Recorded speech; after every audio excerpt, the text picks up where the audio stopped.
It is officially Wrestlemania week, meaning that we are on the last leg on this road to Wrestlemania, which means it's time for yet another PLE preview. So to keep it short and sweet, a PLE preview is when we go through the match card, I give my thoughts, my opinions, who I think's going to win, who I think's going to lose, where the story could go from there.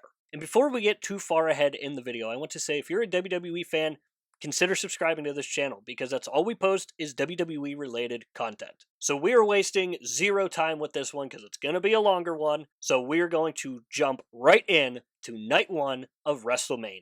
Before we get started with night one, I want to say that these matches may not be in the order that we get on the show, but this is just how I saw them. So this is how I'm going to go through the card. And we are going to start with Jey Uso taking on Gunther for the World Heavyweight Championship. And this feud, to say the least, has been kind of interesting. Interesting in the way that it felt like it was completely dead about a week and a half ago. We had Jey Uso, who was not being treated like a Royal Rumble winner should, aligning himself with the likes of Alpha Academy, which again, no knock to Alpha Academy, but they should just not be anywhere near the Royal Rumble winner. And on the other side, you had Gunther, who did not feel like Gunther at all, and really wasn't feeling like the menacing heel that he is known to be. But all of that changed when Jimmy Uso got involved. Then we got the slap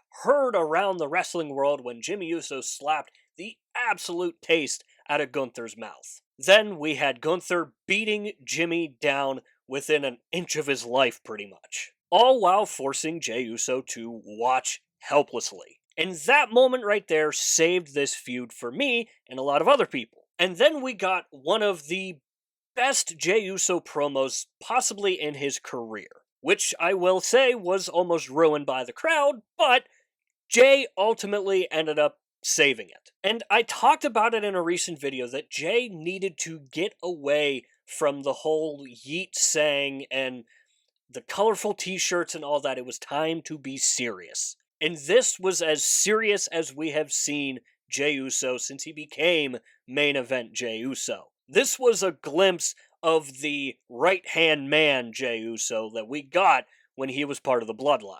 And the crowd almost ruining it, chanting yeet after everything that he said, even though what he said were terrible, terrible things. Jey managed to take a hold of the crowd, managed to get them to shut up, and delivered one of the better promos of the year, and again, one of the best promos from Jey Uso's career entirely.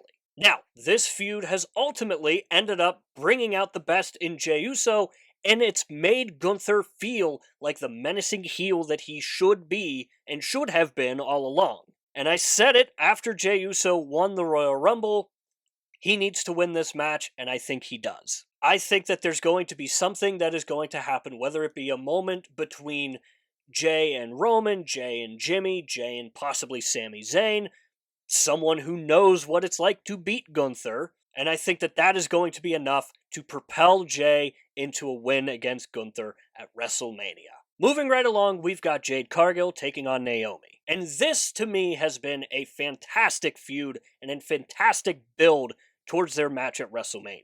We had to wait for, it felt like, ever to finally get the answer as to who it was that actually took out Jade Cargill in the first place, even though we all kind of knew that it was most likely Naomi. And then they brought the whole Liv Morgan, Raquel Rodriguez thing up, and things kind of started to get a little bit cloudy, and people didn't necessarily like that part, but things finally started to pick back up once Jade Cargill returned at Elimination Chamber and beat the absolute hell out of Naomi in the process. And what we got from this feud is we've got Jade Cargill looking like a complete badass.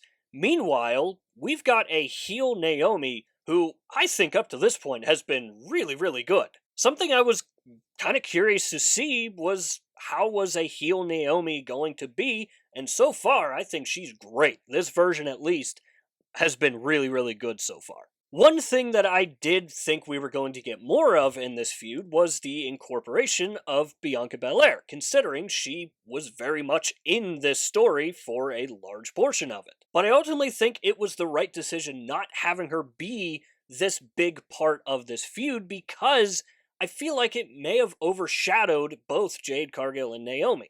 So while I initially wasn't on board for Bianca Belair to be out of this feud, I'm okay with it. I'm perfectly okay with it because what we got, I thought again, was really, really good. Now, as for who I think is going to win, I ultimately think it's going to be Jade Cargill. As good as Naomi has been so far as a heel, I think it's going to be Jade Cargill getting the big WrestleMania moment once again. And a Jade Cargill win would continue her push into WWE, trying to make her a massive, massive star and a household name around the wrestling world and around the world, period. So again, it's been a great feud, a great build to their match at WrestleMania. Heel Naomi is awesome so far, but I ultimately think that is not going to be enough for Naomi.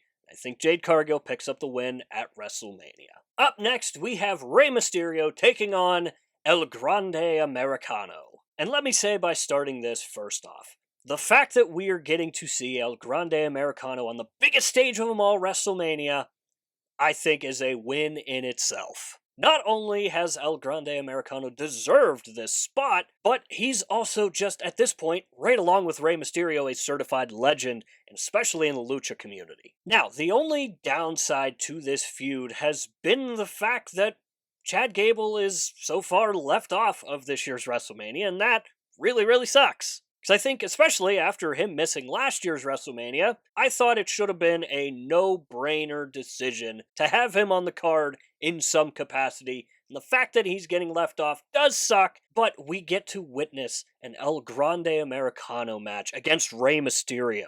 That, to me, is a win all day long. And I will say, when you take a step back and take a look at both LWO and Alpha Academy, both have been pretty damn good throughout this feud, which is something that people do not say a lot of times about the LWO. But we know how good the Creed brothers can be. We know how good LWO can be, and I think that this was kind of a big opportunity for both American Made and LWO. And while I'm not saying that their feud and this build towards WrestleMania has been off the walls, off the charts fantastic, it hasn't been bad. The matches have been okay, and again, the decision to have El Grande Americano align himself with American Made, I don't think was necessarily something that people saw happening, but I think people are liking it. I'm enjoying it so far. And again, when you have a future Hall of Famer like El Grande Americano, it's hard to go wrong, especially against Rey Mysterio. Now, as for who wins, I do ultimately think it's going to be Rey Mysterio pulling out the win, and I think it's going to be largely because of the LWO.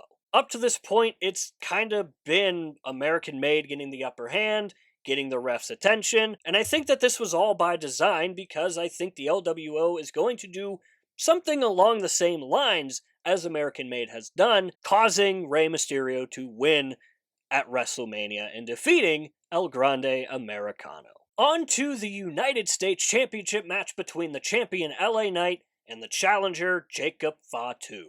And right off the bat, I think that this is going to be Jacob Fatu's big moment to possibly go on his own and break away from the new bloodline. The build and the feud itself have been okay up to this point. The bigger story here that I think we're all kind of more interested in is Jacob Fatu versus Solo Sikoa. They have been teasing that feud for quite some time now, so I think that this is going to be the official start of that feud, and honestly, as for who wins, I could see it going either way. I could see a scenario where Jacob does win, and he gets the United States Championship, and Solo gets pissed off and jealous at Jacob Fatu because Jacob was the one to bring gold back into the family. And on the other side, I could see LA Knight winning because Solo Sikoa would cost Jacob Fatu in this match. I think both are pretty much on the table. As for what actually ends up happening, I don't know. This was the one for me that I kept jumping back and forth on because both options are pretty likely, in my opinion. So after debating and going back and forth multiple times on who I thought was going to win, I ultimately landed on LA Knight winning and retaining, simply because I think Solo interferes, costing Jacob the match, and then we get the feud between Solo Sikoa and Jacob Fatu. I think out of the two scenarios that I listed, that is the most likely to happen. And it works both ways. LA Knight, who is beloved, gets to keep the title.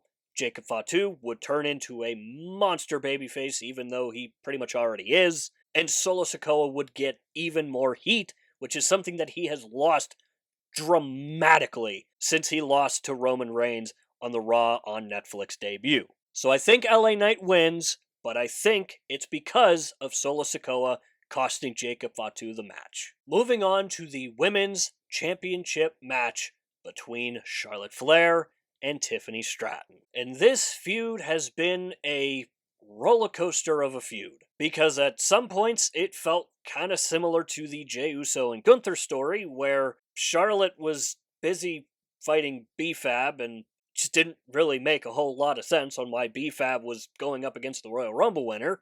Again, that's not a knock on B-Fab, but with all due respect, she should not be anywhere near Charlotte Flair, who just won the Royal Rumble. It has been a kind of sloppy feud, and I only say that it was sloppy because up until semi-recently now, it has felt like there was just not a lot of heat until they decided to go the nuclear route and throw all the gasoline on the fire at once. We had the one segment backstage where Charlotte just completely owned Tiffany Stratton. Then we had the most recent promo between the two in the ring, which went completely off the rails. And I'm pretty sure you guys already know which one I'm talking about, obviously. Talking about the whole Ludwig Kaiser and Charlotte's DMs, Tiffany Stratton bringing up the 0-3 record for Charlotte Flair.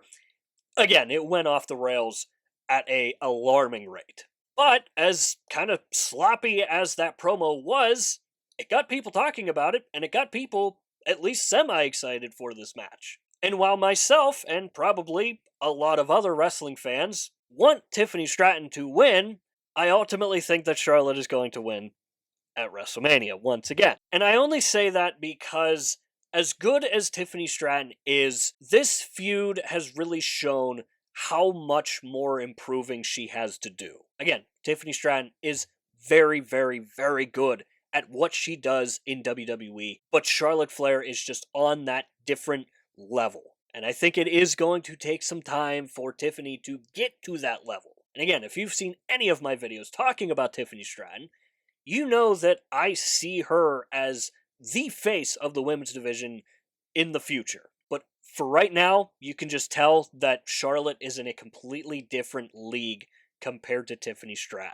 And the joke that I always say, Charlotte Flair does Charlotte Flair things, and she wins big matches, and this just so happens to be a big match. So while I don't want to see it, I think Charlotte Flair gets the win over Tiffany Stratton. Next up, we've got the Night 1 main event, which is a triple threat between CM Punk, Roman Reigns, and Seth frickin' Rollins. And in my opinion, this has been the best build for any of the WrestleMania matches on this year's card. When you have all of the talent that is in this match, not just in-ring ability, but on the mic as well, you have a recipe for success right out of the gates. And when you throw in the feuds between CM Punk, Seth Rollins, Roman Reigns and Seth Rollins, and now we're starting to see a feud building between CM Punk and Roman Reigns, again, that is the recipe for success. And I'm curious to see how Roman Reigns is going to handle not having Paul Heyman in his corner this year. It's been such a long time since we've not seen Paul Heyman in Roman Reigns' corner. And one thing that has, in my opinion, really drove this feud home is CM Punk's favor from Paul Heyman going all the way back to War Games. This single favor that wasn't even talked about for such a long time, to the point where people thought that they had completely abandoned that idea. This little favor has been such a driving point, and again, it started to build a really good and a really interesting story between Roman Reigns and CM Punk. Because while there is history between the two, it's not on the same level as CM Punk and Seth Rollins or Seth Rollins and Roman Reigns. And it's just the uncertainty heading into this match that has me the most excited. With the kind of, not necessarily rumors, but the thought of possibly Paul Heyman joining Seth Rollins out of all of this? Like, what could that possibly look like? Now, apparently, poor Paul Heyman owes yet another favor to Seth Rollins this time. So I think that there are just so many moving parts to this feud, to this match, that it was not even a question as to what should have been the WrestleMania main event for night one. You could have made an argument that it could have main evented the entire show. That is how good I thought this feud truly, truly was. And I ultimately think that the winner of this match is going to be CM Punk. And I'm saying that because the feud between Roman Reigns and Seth Rollins is so damn good, and there's so much history and so much bad blood. And we've seen Roman Reigns just last year at WrestleMania 40 take his eyes off the prize and go after Seth Rollins. I think that we could get a similar scenario this year, and CM Punk claims the victory at WrestleMania 41.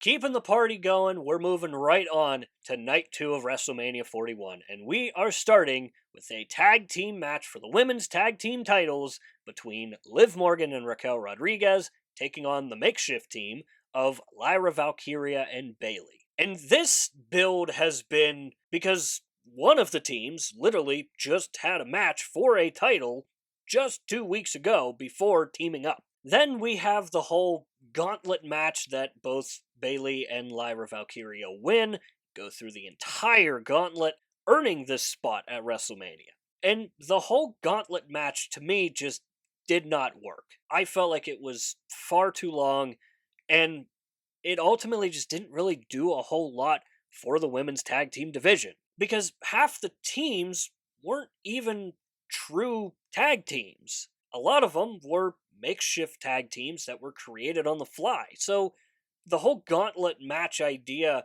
ultimately, it just did nothing for the tag division. And it's a tag division that we know can be good if it's given the proper treatment. But right now, it ain't getting the proper treatment at all. So on to the match itself. I think the match should be a really, really good match, given the talent that's in the ring. Obviously, Bayley, one of the best workers WWE has. Lyra Valkyria, clearly one of the top future stars of WWE. And on the other side, you have a very, very good tag team together in Liv Morgan and Raquel Rodriguez. And I know a lot of people, mainly the Liv Morgan fans, aren't necessarily happy that Liv Morgan isn't in a brighter picture in this year's WrestleMania, but I think she works so well with Raquel Rodriguez that I don't really see an issue with it. And because they work so well together, and because they are a actual tag team, I do think that they're going to win, and I think it just makes the most sense. Now, obviously, there is a solid chance of there being shenanigans because that seems to happen every single match involving Judgment Day. So there very well could be shenanigans.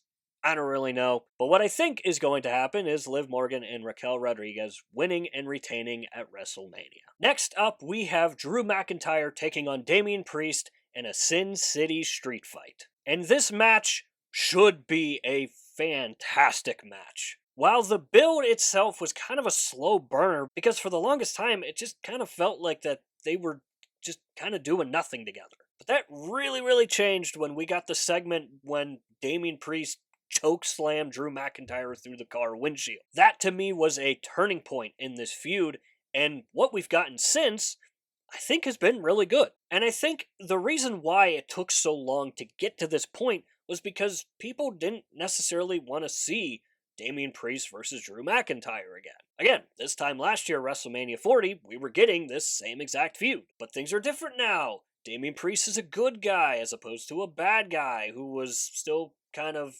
on his way to being a good guy. Drew McIntyre is not currently in the best feud of 2024 with CM Punk, so there really wasn't a whole lot of outside aspects to really pull from like you had with some of the other feuds. And I ultimately went with Drew McIntyre winning this match, simply because I think he needs it more, because I think Drew McIntyre should be with the main eventers and getting the big spotlight matches like he was. Not saying that Damian Priest is bad in any way, but I just feel like he is a step down from where Drew should be. And in a weird way, I think it actually might help Damian Priest because a lot of people weren't really thrilled with Damian winning all the time. So I think Drew McIntyre again makes the most sense. I think he wins at WrestleMania. Up next, we have the Fatal 4-Way match for the Intercontinental Championship between the champion Braun Breaker, Dominic Mysterio, Finn Balor, and Penta. And this match should be another fantastic match given the amount of talent that's in the ring. Obviously, we know what Braun Breaker can do, we know what Penta can do, and we know how good Finn Balor can be, and we know how Dominic Mysterio is. But kind of backtracking a little bit, going back to the Damian Priest Drew McIntyre feud, I said that there wasn't a whole lot of outside aspects going into that feud. This match, however, has one big story coming out of it, and I think the big story here is Dominic Mysterio versus Finn Balor. For such a long time, we have seen a constant riff between Dominic Mysterio and Finn Balor. And it feels like that this actually could be the actual start of this feud. I ultimately ended up landing on Dominic Mysterio winning, simply because I think he's going to be the one to pin Finn Balor and win the match. I think that's a fantastic way of keeping that feud going, keeping that story going,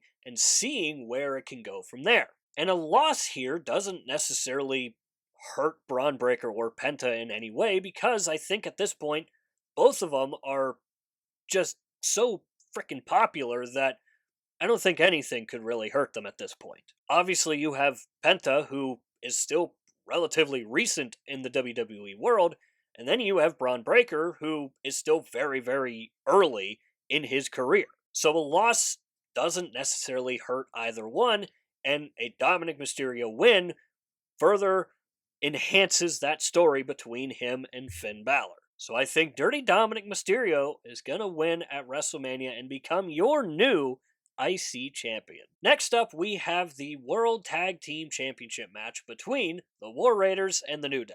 And you can probably tell by my expression, I'm not super pumped about this match because I don't feel like it should be on the WrestleMania card. And I only say that because the feud itself hasn't been particularly good.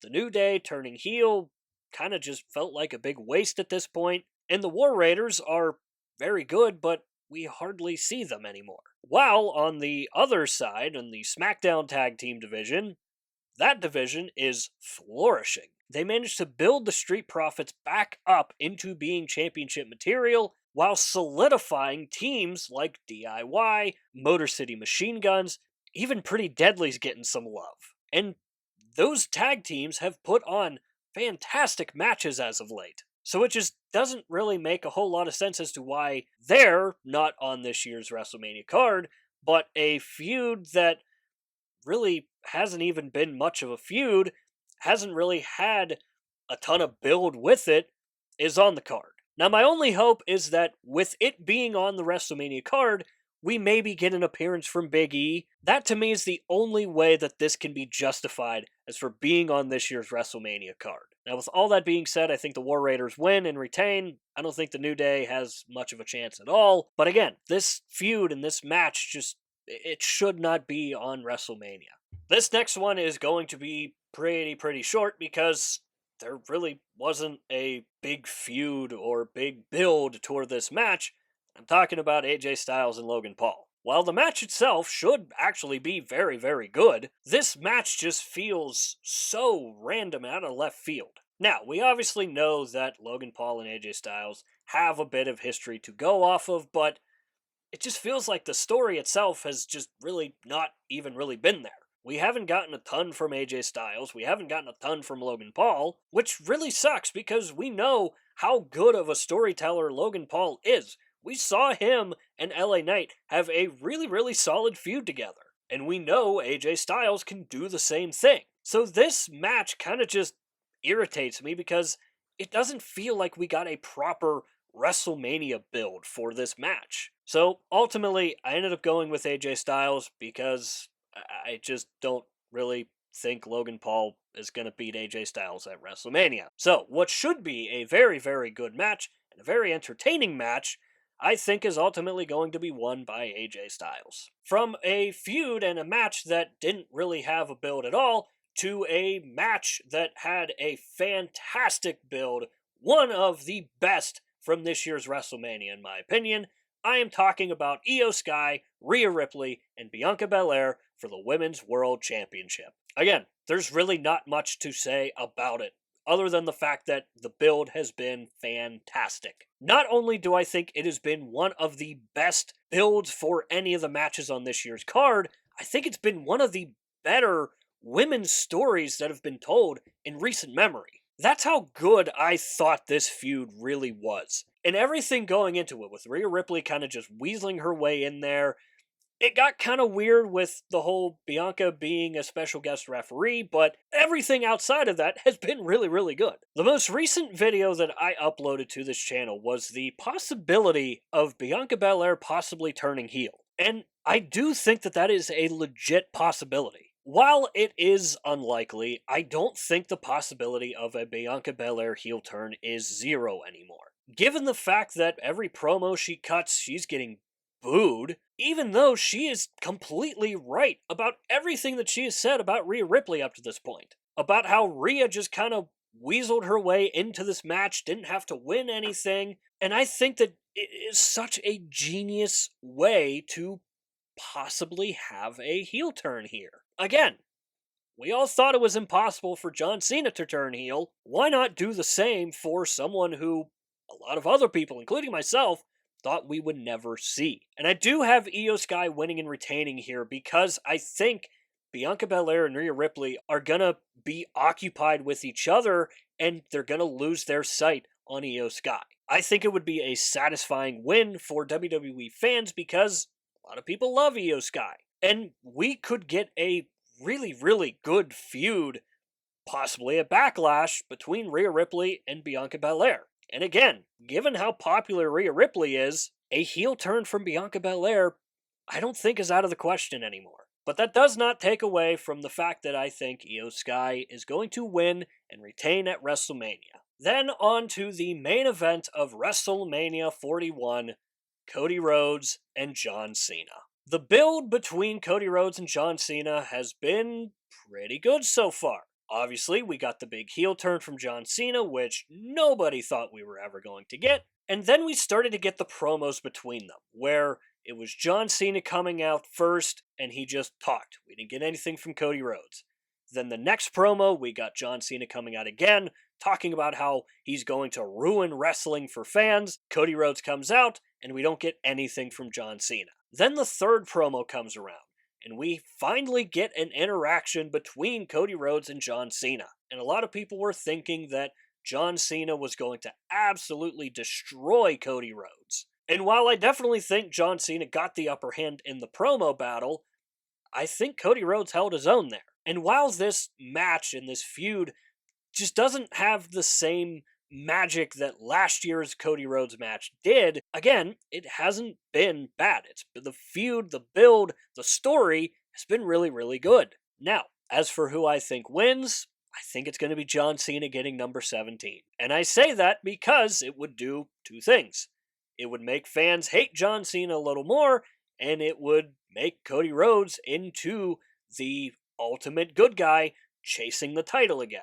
And we know how powerful Cody Rhodes can be when he's chasing a title because we just saw it at last year's WrestleMania. We obviously had the We Want Cody movement, and everything that came from that, I think we could get something similar this time with John Cena holding the title. And I'm really curious to see, now we know what a heel John Cena looks like. What does a heel John Cena look like that's carrying the championship and carrying number 17? I think that has me more interested than whatever lies ahead for Cody Rhodes. But something that is still bothering me from this feud is, where the hell is The Rock at? Because ever since Elimination Chamber, we have only gotten like one mention of him. We haven't seen anything. We haven't heard anything from him. So, are we going to get The Rock here? Are we going to get why John Cena joined The Rock? Did John Cena even join The Rock? So I think that has me really excited in the whole unknown aspect of where the hell is The Rock? What is he doing? Why did John Cena join him? I think all those questions that are being asked need to be answered relatively soon. And if it's not at WrestleMania, they need to be answered right after that. But again, I have John Cena getting number 17 and defeating Cody Rhodes at WrestleMania 41. So, it should be said that I am recording this video before the last episode of Monday Night Raw before WrestleMania, so there very well could be another match added. Possibly we get Randy Orton thrown into a match at WrestleMania. I don't really know what's going to happen at this point, but if there is, we're obviously just going to talk about it on the recap video. But as for this video, this is where I want to hear from you guys. What do you think of my predictions for WrestleMania 41?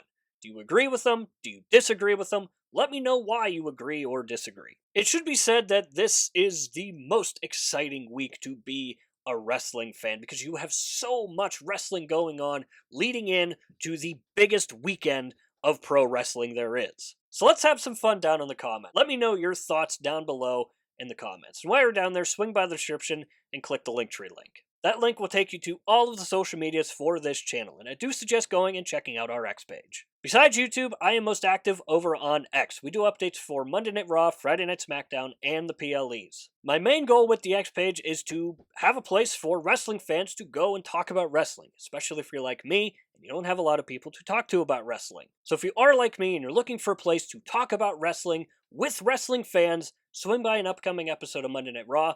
Join in the conversation, maybe it's for you at the end of the day. With all that said and done, that is going to do it for this video here. I hope you enjoyed the video. If you did enjoy it, hit the like button. If you really enjoyed it, hit the subscribe button. Both are free, both help out the channel a lot. And if you have made it to this point of the video, I want to say thank you very much for taking the time out of your busy day to watch these videos here. And as always, stay tuned for more wrestling content coming in the future. We'll see you next time.